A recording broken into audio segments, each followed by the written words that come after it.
मैं भाजपा के उम्मीदवार के बारे में भी आपसे खुल करके एक बात बताना चाहता हूं। साथियों, आप में से बहुत सारे साथी ऐसे हैं जो बड़ी बड़ी पोस्टों पे काम कर चुके हैं, जो सारा दिन लिखते पढ़ते हैं। आपके सामने एक बात खोल करके जाता हूं कि जो भाजपा का उम्मीदवार है ये भी जयप्रकाश से कम नहीं है। इसने भी चौधरी देवीलाल की पीठ पे छुरा घोंपने का काम किया। जैसे जेजेपी वालों ने चौधरी ओम प्रकाश चौटाला से दगा करके अपनी अलग पार्टी बनाई थी, इसी तरह चौधरी रणजीत सिंह ने भी चौधरी देवीलाल को 82 में चीफ मिनिस्टर ना बने, इसके लिए सबसे बड़ी रुकावट बनने का काम किया था। ये बात मैं इसलिए नहीं कह रहा कि रणजीत सिंह आज भारतीय जनता पार्टी में है। मैं ये बात आपको इसलिए बताना चाहता हूं कि आपको असलियत आपको पता होनी चाहिए। आप खुद एक चीज देखना, एक किताब है जिसका नाम ओपन सीक्रेट है। ओपन सीक्रेट के नाम की किताब है। गूगल के ऊपर जाकर के ओपन सीक्रेट की किताब खोलना, उसका पेज नंबर 195 295 वो देखना। उसके अंदर उस किताब का लेखक है एम के धार नाम का एक व्यक्ति।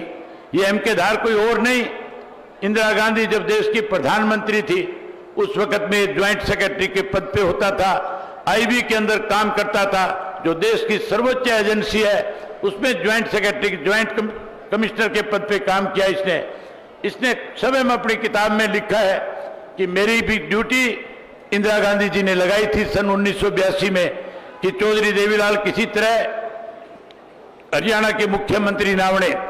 लोगों ने चौधरी देवीलाल को मुख्यमंत्री बनने के लिए 52 एमएलए सौंप दिए थे। 52 एमएलए होने के बावजूद भजनलाल को शपथ दिला दी गई थी और भजनलाल को शपथ दिलाने के बाद चौधरी रणजीत सिंह से संपर्क इंदिरा गांधी का करवाया गया था। अकेले रणजीत सिंह नहीं मिले थे, ये 3 लोग जाकर के इंदिरा गांधी से मिले थे। एक चौधरी रणजीत सिंह था, दूसरा खुर्शीद अहमद था और तीसरा बनारसी दास गुप्ता था। इन तीनों की ड्यूटी लगाई इंदिरा गांधी ने। इन तीनों को 10 करोड़ रुपया दिया। ये उस किताब में लिखा हुआ है कि इन तीनों को 10 करोड़ रुपया दिया गया था।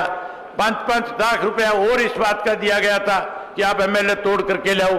चौधरी रणजीत सिंह चौधरी देवीलाल के साथ दिखावे के तौर पे काम करते थे, लेकिन अपने साथ विधायकों को, किसी को दिल्ली लेकर के जाते थे, किसी को चंडीगढ़ लेकर के जाते थे, फिर उनको पैसा वहां दे करके उनको भगवाने का काम करते थे। साथियों, चौधरी देवीलाल की सरकार रोकने वाला चौधरी रणजीत सिंह था, जिसने चौधरी देवीलाल की पीठ पे छुरा घोंपा। जिस किसी ने चौधरी देवीलाल और चौधरी ओम प्रकाश चौटाला के साथ दंगा किया, वो लोग कभी राजनीति में आगे नहीं बढ़ पाए थे। अकेले ये 2 नहीं, ये जयप्रकाश भी उसी प्रवृत्ति का आदमी है। ये भी चौधरी देवीलाल की नर्सरी में पैदा हुआ है। इसने भी चौधरी देवीलाल की पीठ पे छुरा घोंपा था। इन तीनों को सबक सिखा दो।